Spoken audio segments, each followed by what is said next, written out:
Good afternoon, and thank you for joining us for our first mini series for the fall 2025 semester for AI tools. And today we are going to begin with what I'm calling mild AI tools. This doesn't mean that it's the easiest one to use, but we're going to look at some really easy ways that you can integrate AI both into your classroom or just really to help you out as some time savers. I know right now things are still pretty crazy. So if there are some things that I can teach you today to help you save some time and help you navigate through some kind of administrative task, or maybe you have just been teaching for a while and you just want to freshen up some of your things. I hope that you find something beneficial today for you. So, just a quick introduction to what we're going to be looking at today. We are going to help teachers use AI to save time and boost their creativity in the classroom. My name is Katie Maddox. I am your district instructional technology coordinator. I'm beginning my fourth year in this role. I have to admit, I'm kind of a slow adapter at AI because I like to be in control. I did use AI to create this presentation today, so that is a big thing for me, just because I know pretty much how I want things to look and I know what content that I want to put in there. Most of the time when I'm creating something, it's pretty specific. For example, for this presentation, AI tools is pretty broad, but I narrowed it down by the skills that I kind of wanted to address. But I was able to kind of generate a base. So yay, go me for doing that. My favorite tool, hands down, is going to be either ChatGPT or Gemini. They both really function the exact same way. And I will kind of tell you my preference of the two whenever we get to the toolbox. And my favorite motto, and especially applicable to today's session, is that I want to help all of us be able to work smarter, not harder. If there is an easier way that we can do this, it is not cheating. It is using all of our resources to the best of our abilities. So we're going to go ahead and get started with some simple AI time savers today. So and if you are following in the education world, if you follow people on X or you follow on LinkedIn or you've gone to conferences or anything like that, you know that AI is the big topic. When it first rolled out, really hard and heavy about a year and a half ago, everybody was like, oh, we got to block it. Oh, we got to block it. And then now everybody says, oh, we got to use it. Oh, we got to use it.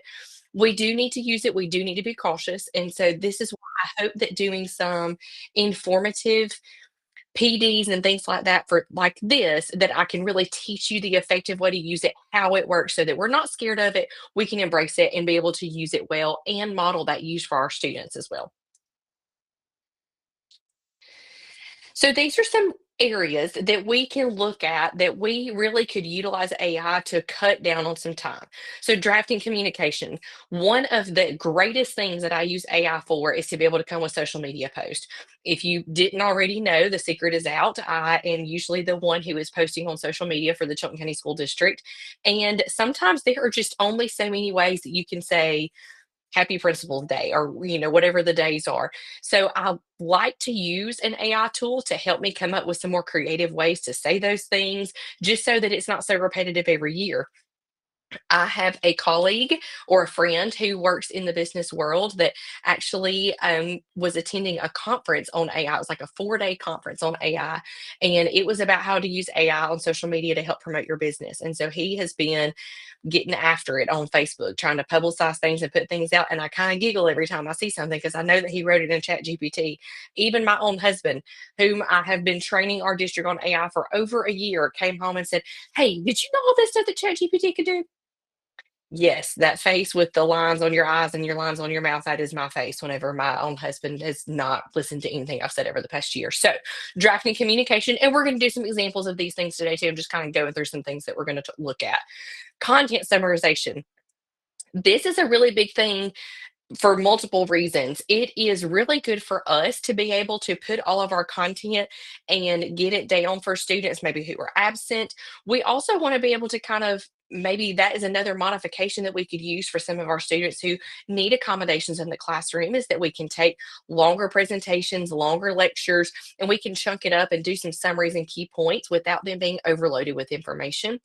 And then finally, if you are just someone who just wants a few new tricks in the bag, we could use AI to revamp the way that we maybe do some magic, or not magic, some icebreakers or some brainstorming activities, or even just some things like brain breaks to get up and move. AI can give us some fresh new ideas for those. One thing that I wanted us to also think about too is that A lot of times with AI, you have got to be able to put something into the AI bot, website, chat. You have got to give it some kind of input for it to give you output. It is not 100% magic. No, it is good, but you have got to be pretty specific. So, whenever we're kind of going in today, and I really struggled with where to put this slide before or after, went ahead and did it before so that when we start playing with things in a few minutes, we don't have to stop and come back to this. But if we have current lessons that we are wanting to put in, or we have current activities or current themes and things like that, and we're just really wanting to kind of revamp everything, these are some things that we could use to adjust those. Maybe we can put a lesson plan in there and say, what's missing? I feel like something's missing. I need something else. Or, give me a quick activity to fill in 10 minutes. How can I connect my students' interest to dot dot dot? If we are doing, and then I'm going to also go into the next one. How can I connect this to the future? I used to teach sixth grade math. When we are multiplying and dividing decimals, they are like, "Why in the world do I need this?" Because I have a calculator. So those are some things. How can I make multiplying and dividing decimals relevant to my students? How can I connect this to future careers for my students?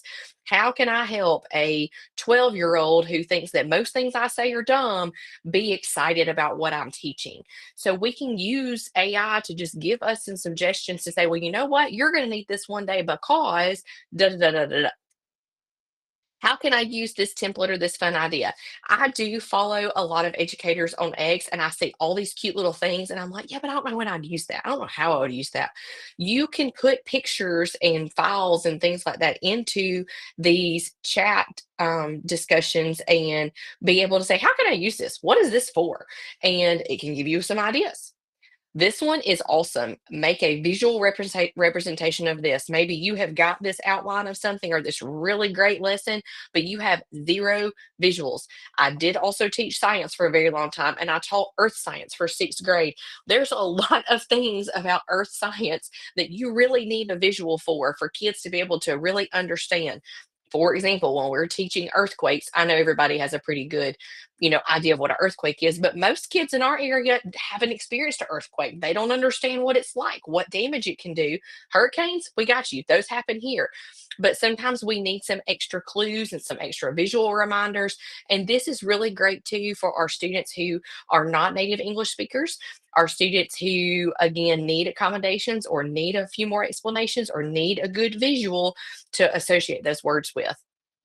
And then lastly, this one is my favorite. Adjust my grade level, my tone, my audience. If you have written something and it just does not seem that good, or you feel like you were saying the same thing over and over and over again, hey, ChatGPT, can you please adjust my tone to sound more professional and copy and paste in what you got? So these are just some starters that we're going to look at today as we jump over to our AI toolbox. So I'm not real sure how that got up there at the top, but that's okay. We'll delete it in a minute before I publish this video. So we are going to look at 5 tools today. Now, we may repeat these in later sessions with a few things that are more advanced. Remember, today is kind of our mild session. So we are looking at time savers. We are looking at ways that we can kind of make the work that we're doing a little bit quicker and a little bit more effective. And it is not cheating. I would rather plug in a prompt into ChatGPT to get an appreciation day post than me sit there and have to come up with something and spend 10 minutes trying to find the right emoji or worry that there's a misspelled word whenever I can have something help me out for it. I do not see any harm in that. Some people may disagree, but I do not. So first, we're going to start with ChatGPT. I want to make sure that I do go over a couple of things as I go through these and give you some notes to kind of make you feel a little bit more at peace.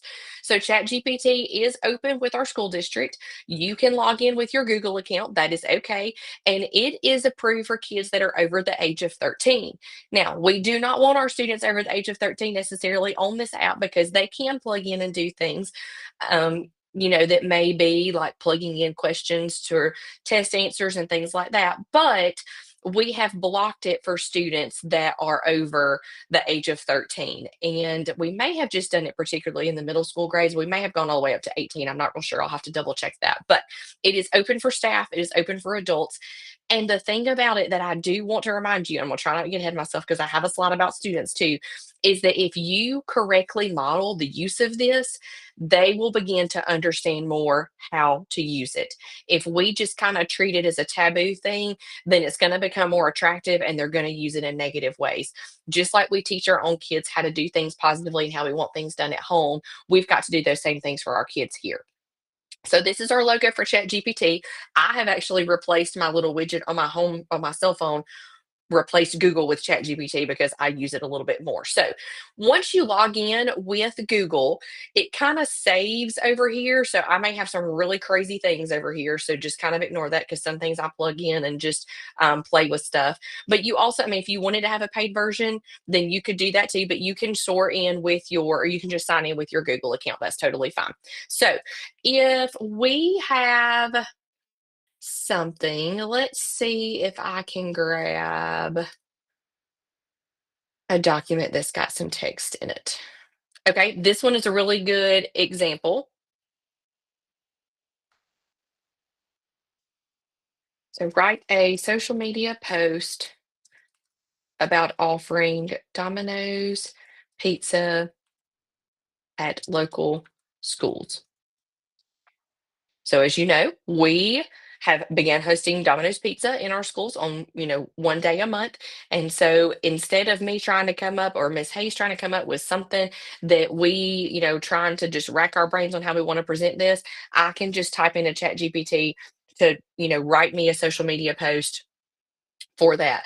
And then it will also ask you, would you like for me to make a version that's more formal, like an announcement for the district, or more fun, like a hype post? So then we can now respond, let's make it more fun. So now there's a few more emojis in there. There's that who's hungry already. It says, then we can even go further. Do you want to make this short and punchy for Instagram stories or TikTok style? I'm going to say, no, thank you. By the way, ChatGPT does appreciate good manners, so I always use my good manners. But can you create an image we can use with the post? Now, images do take a hot minute to generate. So if you do put in images, or there was the viral trend going around Easter for it to roast your Easter photos, that is where a lot of people downloaded ChatGPT for the first time just to see what it said about their families. Super fun, can be super funny. Highly recommend doing that for people's birthdays, just to give you a non-educational reason to use ChatGPT, because that would be the best birthday photo. You can also create logos in ChatGPT. Fun fact, my husband's new logo, the Maddox Fall logo that was on the shirts that were given away at in service, he created that logo in ChatGPT.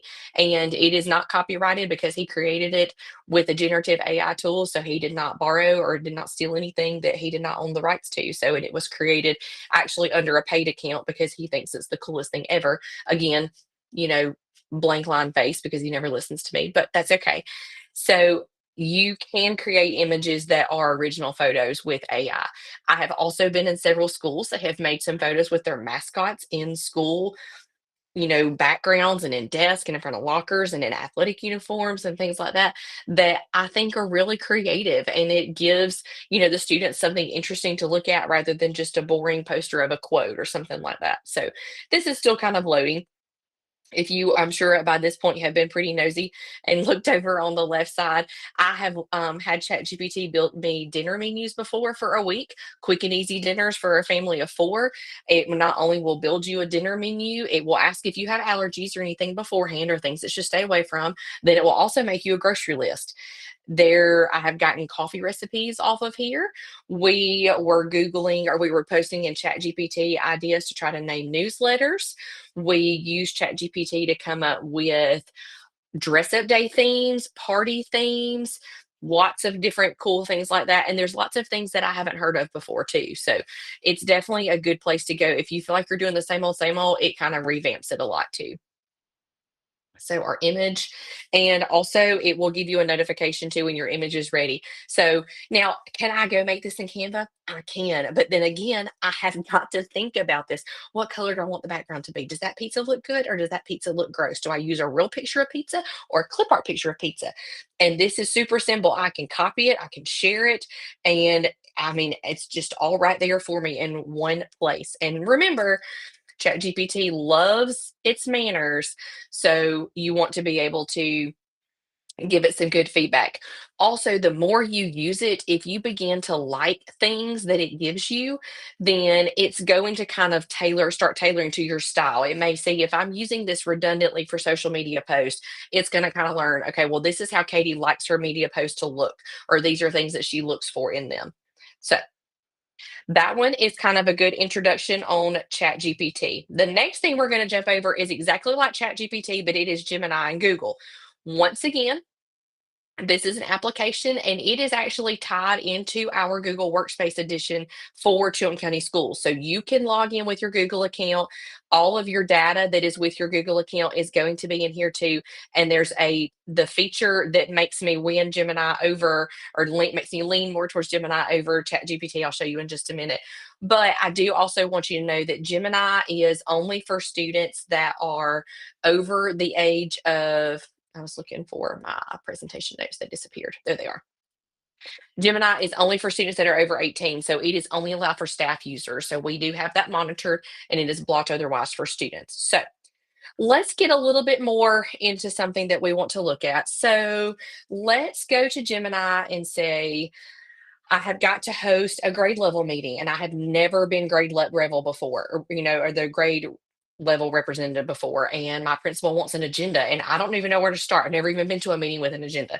So create an agenda for a grade level meeting for teachers. I mean, that is about as broad as you can get. I said fourth grade, but I didn't give it anything that we need to talk about. Gemini has taken this and gives you even it broken down into times. To spend 5 minutes welcoming and giving a shout out about something positive in your classroom.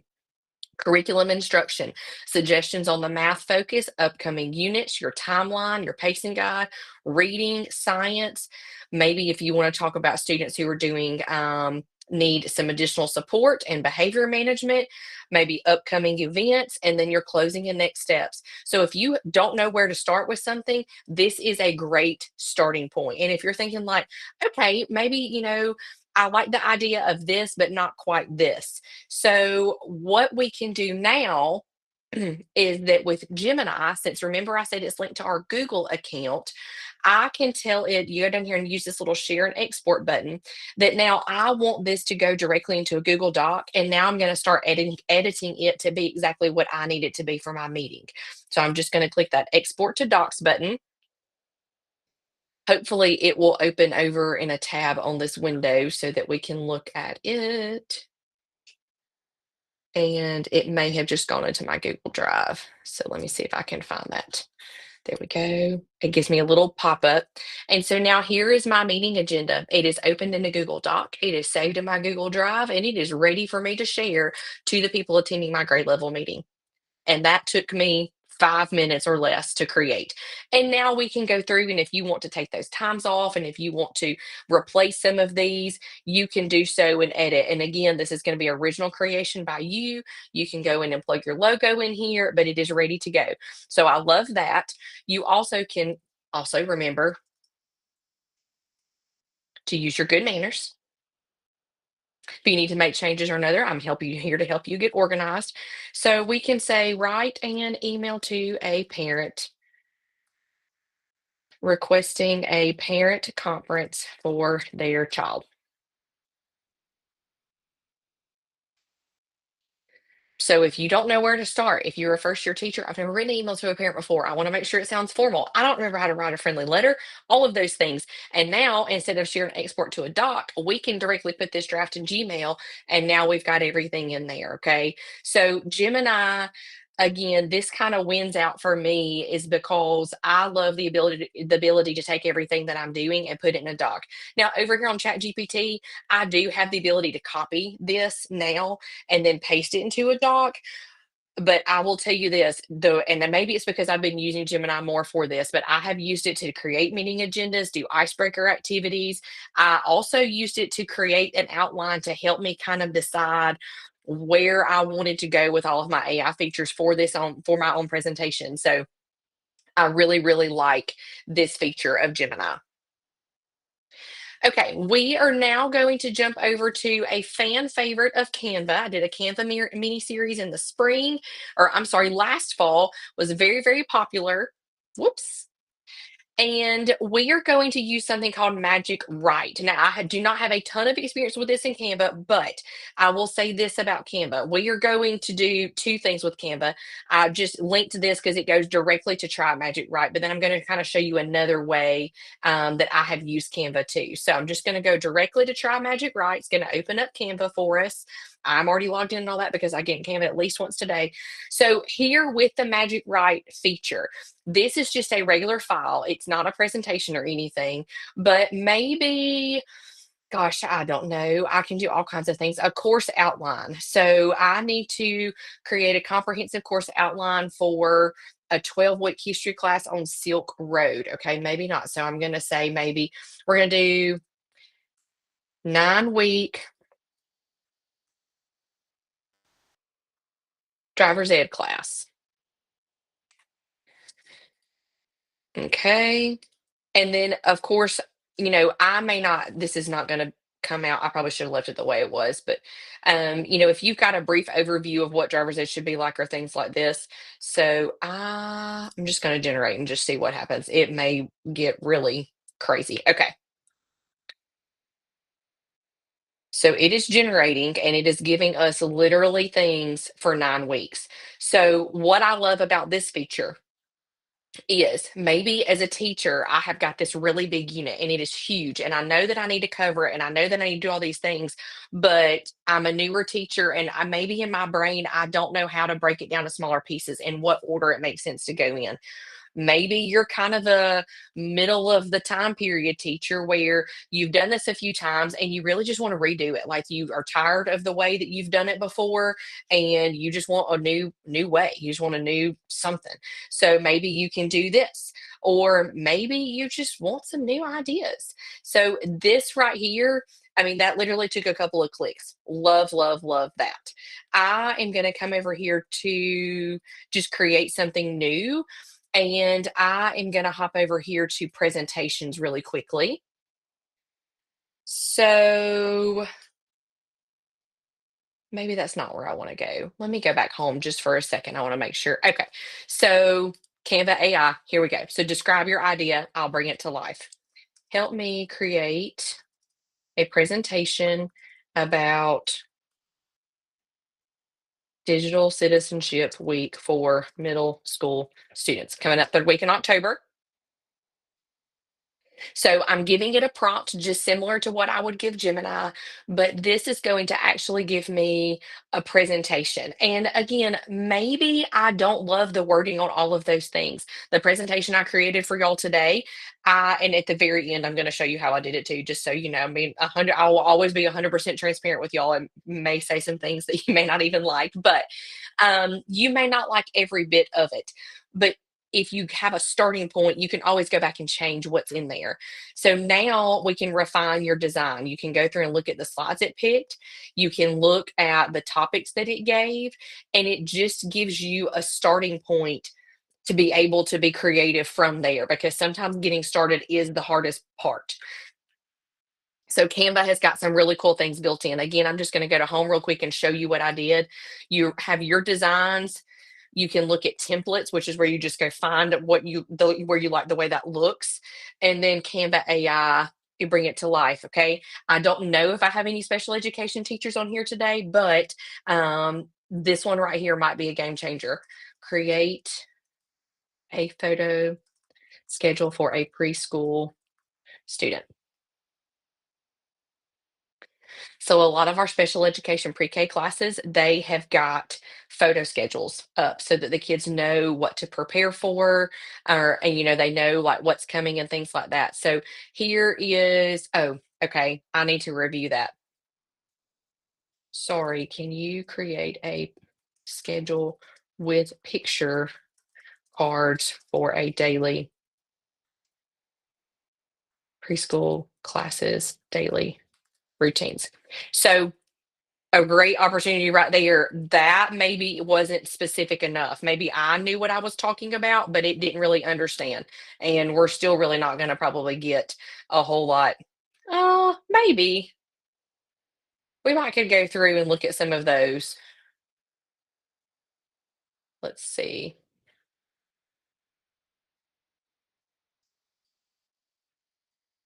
You can also go here. So search templates.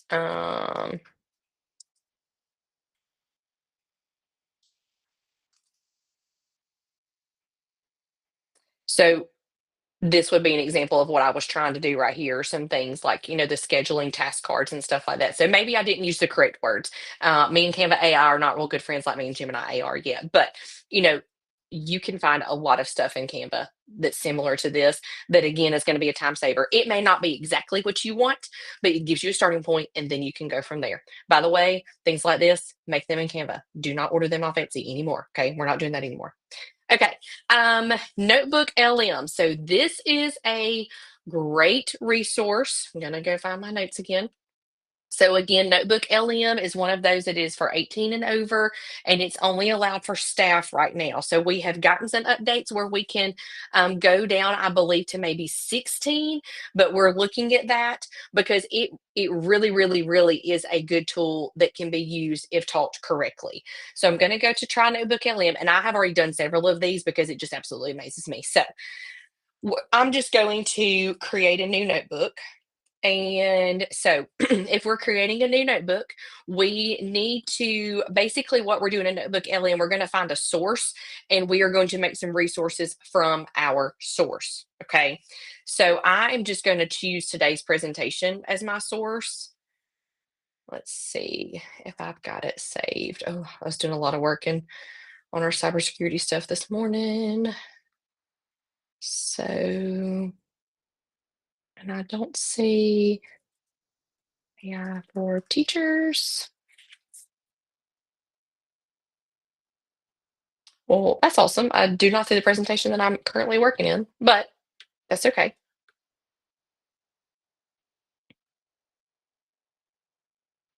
We'll go with this one because this one is a very large one right here. So it's going to upload this. It's going to take a minute. It's a pretty lengthy presentation. It's for curriculum instructional meetings.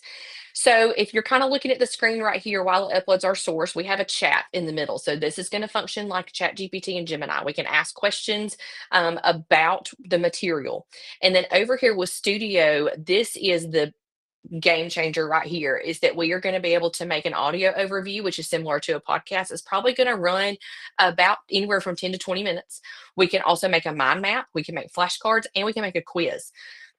Okay, when you think about all the things I just said, that now I can take a presentation that I'm teaching in my class for my students, and I can make all of these things to help them think about how much time that is about to save you. Okay. So I am just going to go ahead and do a mind map for that. The audio overview does take time, and I will tell you that is a very large presentation, so it would be very, very lengthy. But it's going to generate a mind map on there. So I can also ask a question for things that are in there. So who is responsible for educational technology? We'll see if it gives me the right answer because I know what that should be. So it's going to search through your source.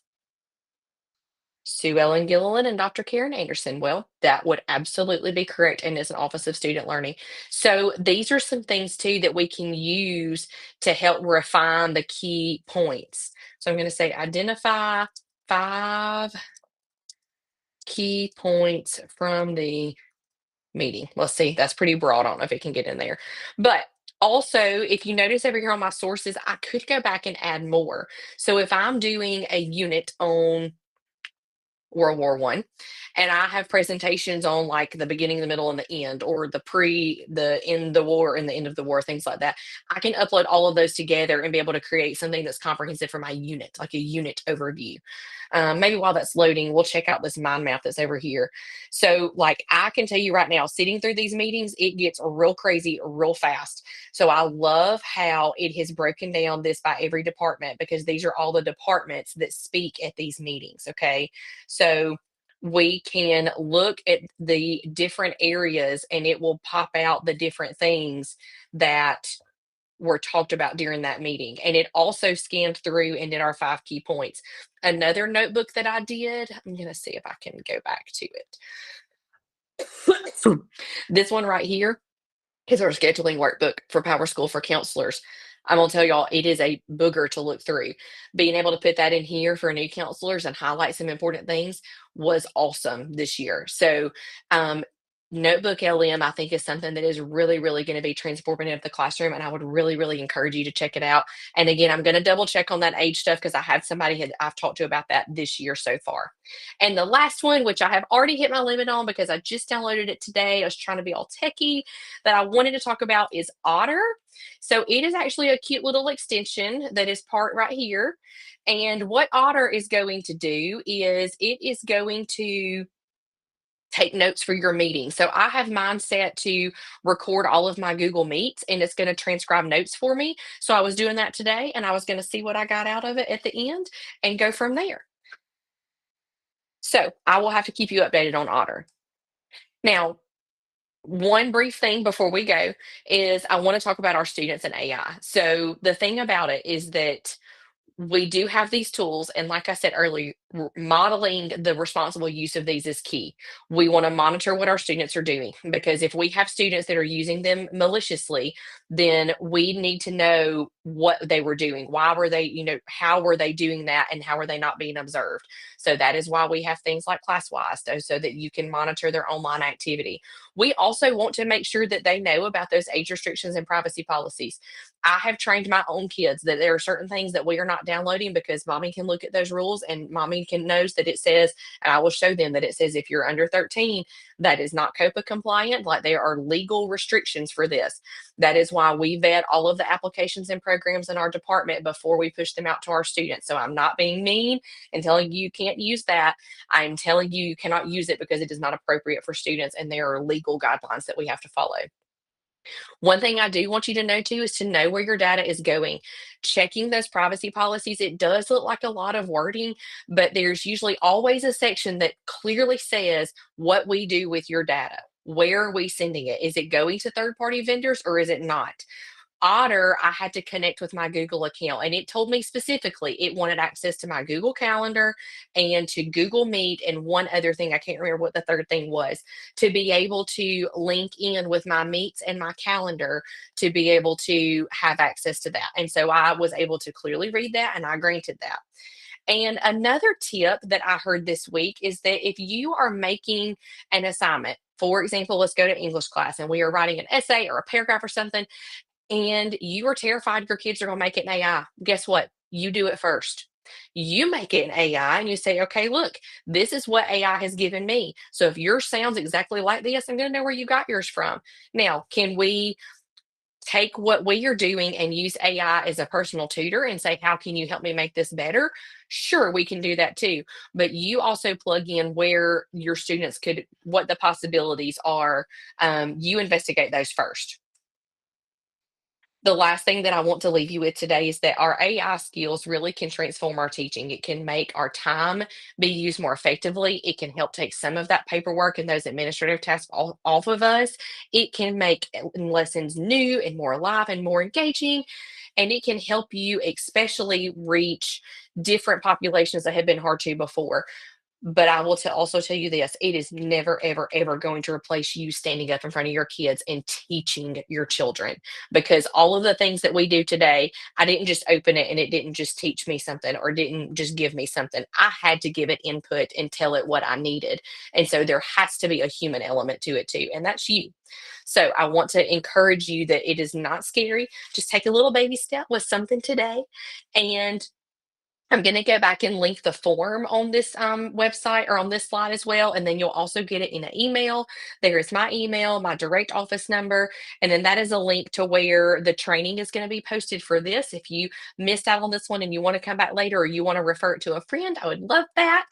And they can go watch it there. So I appreciate you joining today. I appreciate your time and I appreciate all that you do for our students and making the world a better place. Thank you.